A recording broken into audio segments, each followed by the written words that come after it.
Halo guys, kembali lagi di Babysik Channel. Belajar biologi semakin asik tentunya bersama Kak Edi ya. Nah, kali ini Kak Edi akan ngebahas tentang pelajaran kelas 10 SMA, yaitu tentang daur nitrogen. Daur nitrogen merupakan salah satu pelajaran dari daur biogeokimia di bab ekologi.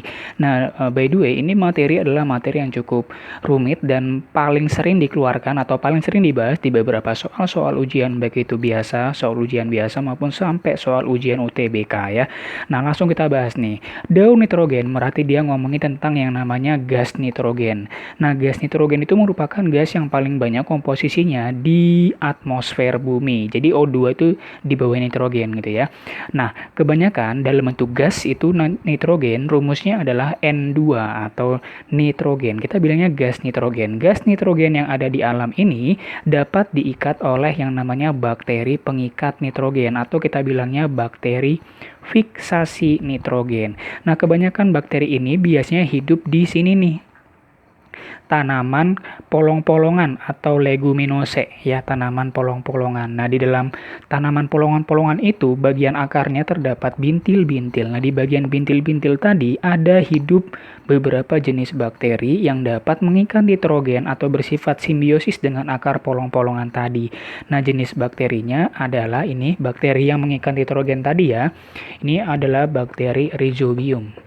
Ada bakteri Rhizobium, boleh juga bakteri Azotobacter ya. Jadi boleh Rhizobium, boleh Azotobacter. Sifatnya mengikat nitrogen. Buat apa nitrogennya? Digunakan untuk proses fisiologis atau metabolisme tubuh tumbuhan ya. Nanti bisa juga digunakan sebagai proses asimilasi juga boleh ya. Next. Nah, di sini kamu lihat ada gambar hewan sama gambar tumbuhan ya. Kenapa ada gambar tumbuhan sama hewan ya? Karena ketika mereka sudah mati atau mereka punah atau sudah mati atau sudah waktunya, mereka akan dibusukin atau didekomposisi. Makanya kamu lihat di gambar bawahnya itu adalah gambar si dekomposer. Jadi ini gambar jamur dan bakteri. Ya, jadi dekomposer ini jamur yang tiga ini, sedangkan ini bakteri dekomposisi dibusukin ya. Kemudian nanti hasil pembusukannya itu bisa prosesnya boleh secara aerob maupun anaerob ya. Jadi ini yang fungi atau jamur, sedangkan ini golongan bakteri ya. Nah, ini bisa dibusukin, nama prosesnya adalah dekomposisi. Jadi untuk proses yang di atasnya ini namanya dekomposisi. Hasil dekomposisi akan banyak dihasilkan bahan-bahan organik yang kemudian lanjut di tahapan selanjutnya, yaitu tahapan yang ketiga, yaitu adalah amonifikasi. Jadi setelah dibusukin, maka dia lanjut ke bagian tahap selanjutnya, yaitu amonifikasi. Amonifikasi berarti dia pembentukan amonia, amoni. Jadi ngafalnya amonifikasi adalah proses pembentukan amonia atau proses pembentukan amonium. Nah, jadi kamu jangan juga bingung, biasanya kan ada yang ngomongin NH3, ada yang ngomongin NH4. Kakak di sini ngambilnya yang NH4 ya. Jadi kalau yang NH3 itu dia masih berupa kompleks. Kalau udah dibilang NH4+ itu sudah berupa ion. Kalau NH3 itu belum terionisasi, sedangkan kalau udah NH4 dia sudah terionisasi secara sempurna di dalam tanah ya. Nah, ini ada amonifikasi, proses pembentukan amonia dan amonia ataupun amonium. Dari amonia atau amonium menjadi NO2. NO2 itu merupakan nitrit. Jadi kalau kita lihat di sini NO2 ini nama lainnya adalah nitrit. Karena dia mau jadi nitrit, maka kita bilangnya adalah prosesnya dari amonium atau amonia menjadi nitrit. Prosesnya ini disebut dengan nitritasi. Nitritasi mau jadi nitrit gitu ya. Nah, proses ini pastinya dibantu dengan bakteri-bakteri aerob yang terdapat di dalam tanah. Nah, jenis bakterinya untuk proses nitritasi adalah Nitrosomonas dibantu dengan bakteri yang namanya Nitrosomonas dengan bakteri Nitrosococcus ya. Jadi untuk proses nitritasi dibantu dengan dua jenis bakteri ini ya. Kemudian dari nitrit ini bisa diubah kembali menjadi atau dilanjutkan kembali menjadi yang lebih kompleks lagi senyawanya, namanya NO3-. Namanya adalah nitrat ya. Jadi NO3 ini namanya adalah nitrat. Nah, prosesnya dari sini ke sini karena dia mau jadi nitrat, maka cara menghafalnya adalah nitratasi. Nah, proses nitratasi ini juga dibantu oleh bakteri ya. Namanya bakterinya adalah Nitrobacter ya. bakteri nitrobakter.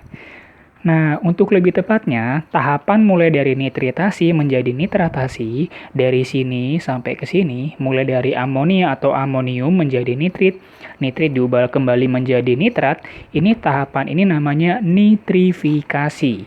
Ya, kakak ulangin, nitrifikasi itu nama lain dari proses pengubahan dari amonia atau amonium menjadi nitrit, kemudian nitrit diubah menjadi nitrat, dibantu oleh beberapa jenis bakteri, gitu ya.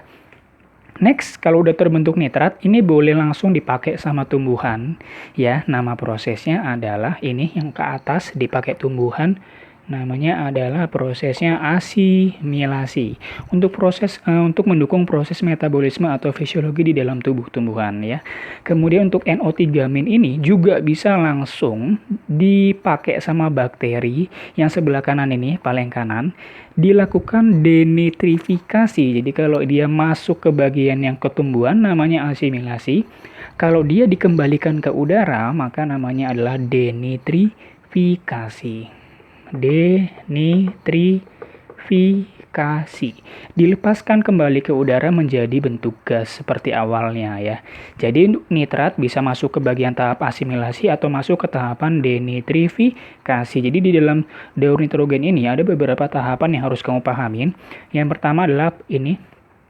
Yang pertama banget adalah fiksasi. Fiksasi ciri khasnya adalah dia menunjukkan akar tanaman.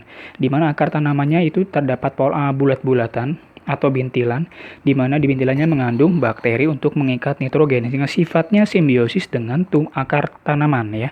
Kemudian dari fiksasi nanti bisa lanjut ke bawah, boleh ke kanan juga boleh, karena sifatnya siklus ya. Kemudian dari yang namanya hewan, jika dia sudah mati maka akan didekomposisi oleh dengan bantuan dekomposer, yaitu organisme fungi dan organisme bakteri, kemudian masuk ke tahapan amonifikasi. Dari amonifikasi lanjut ke bagian tahapan nitrifikasi. Nitrifikasi merupakan tahapan di mana nitritasi ditambah nitratasi gitu ya. Kemudian dari nitratasi terbentuk nitrat, boleh langsung ke tahapan asimilasi atau dia masuk ke tahapan denitrifikasi atau pelepasan nitrogen menjadi bentuk gas seperti awalnya. Kalau asimilasi dia masuk ke tahapan penyimpanan atau digunakan untuk proses mendukung proses fisiologis tubuh tumbuhan gitu ya. Oke. Menurut kakak cukup sekian untuk penjelasan daur nitrogen. Cukup jelas ya, jika kamu masih belum paham, nanti akan kakak tambahkan di bagian deskripsinya. Silakan kamu jangan lupa untuk selalu berlangganan dan jangan lupa untuk klik subscribe dan klik tombol like ya ke video ini. Jangan lupa untuk share dan komen selalu. Babysik Channel, belajar biologi semakin asik tentunya bersama Kak Edi.